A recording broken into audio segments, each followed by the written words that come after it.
पहलवान सास मधु की शादी के कुछ सालों में ही उसके पति की मृत्यु हो जाती है, जिसके बाद उसके ऊपर सास की जिम्मेदारी आ जाती है और वो अब अपनी सास के साथ घर में अकेली रहती है। मम्मी नाश्ता बना दिया है, टाइम से खा लेना। दोपहर का खाना शीला आकर बना देगी। मैं ऑफिस जा रही हूँ। अरे क्यों उस टेप रिकॉर्डर पर पैसे खर्चा करती हो? इतना काम मैं खुद भी कर सकती हूँ। हाँ हाँ बिल्कुल, आधे समय तो जोड़ों के दर्द की दवाई खाती हो और फिर काम करने की बात करती हो। दवाई खाती हो तो क्या, मैं अभी भी अकेली 10 पर भारी हूँ। हाँ हाँ मैंने मान लिया। मधु घर से चली जाती है, जिसके बाद सास नाश्ता कर दवाई लेकर टीवी देखने बैठ जाती है। दोपहर को शीला घर आती है।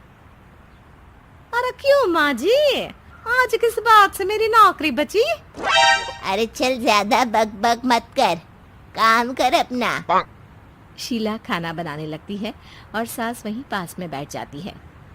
माँ जी, मैं तो हमेशा ही बोलती हूँ दीदी की दूसरी शादी करा दो। कब तक आप दो औरतें घर में अकेली रहोगी?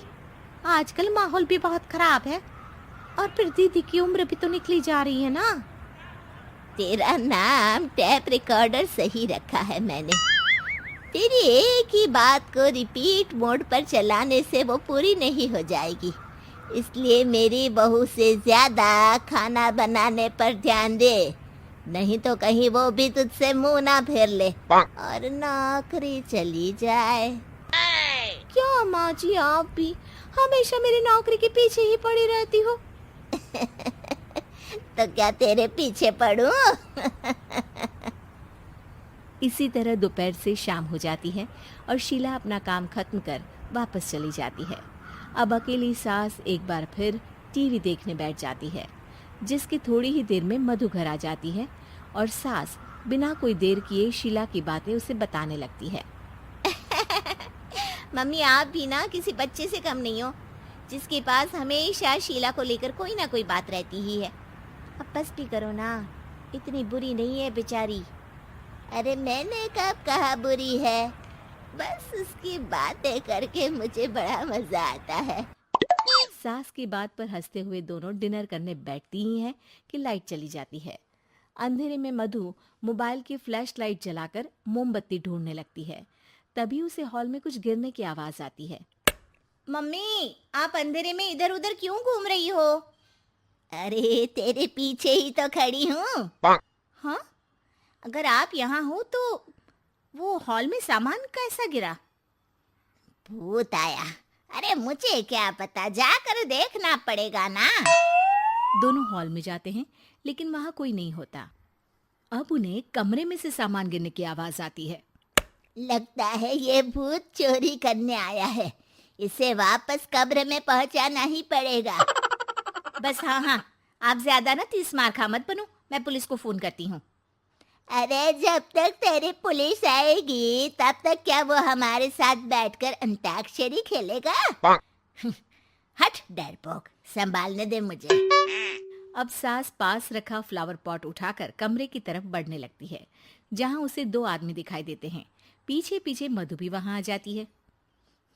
मम्मी, अभी भी मौका है, बाहर भाग जाते हैं। मधु की आवाज सुन चोर चौकन्ने हो जाते हैं। ओए तुम दोनों, जहां हो वहीं खड़ी रहना, नहीं तो दोनों को गोली मार दूंगा।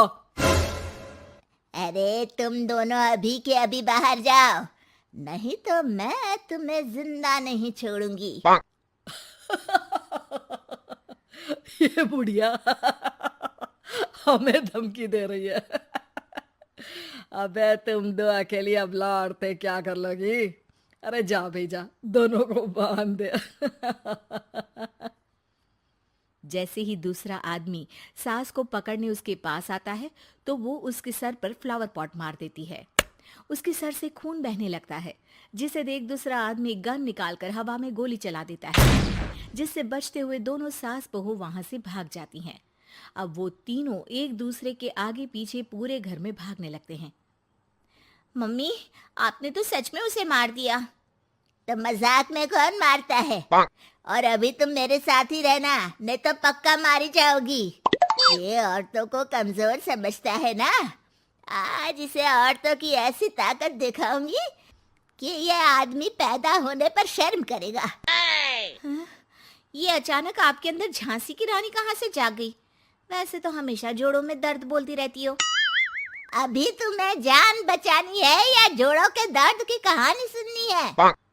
मधु और उसकी सास कमरे में जाकर दरवाजा अंदर से बंद कर लेते हैं, जिस पर चोर बाहर खड़ा दरवाजा बजाते हुए उन्हें आवाज लगाने लगता है। क्यों डर गई? अरे वैसे तो बहुत धमकी दे रही थी। गेट खोल अब बुढ़िया।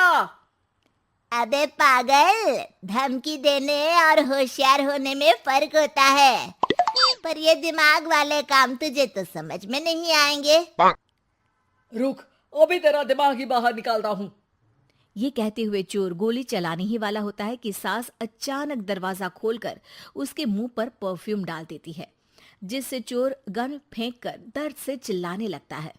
मम्मी, अरे बहुत दर्द हो रहा है, कोई बचाओ, इसे हटाओ प्लीज। मैं किसी को कुछ नहीं करूंगा।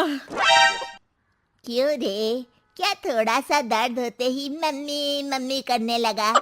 अभी तो औरतों को कमजोर बोल रहा था। भूलियो मत, एक औरत ने ही तुझे इस दुनिया में जन्म दिया है, और वो भी तुझे ये दर्द हो रहा है ना, उससे लाख गुना ज्यादा दर्द सहकर। इसलिए औरतों को दोबारा कमजोर भूल कर भी मत बोलियो। वाह मम्मी, आपका ये रूप तो मुझे पता ही नहीं था। आपने तो कमाल ही कर दिया। कहा था ना, अकेली ही 10 पर भारी पड़ सकती हूँ।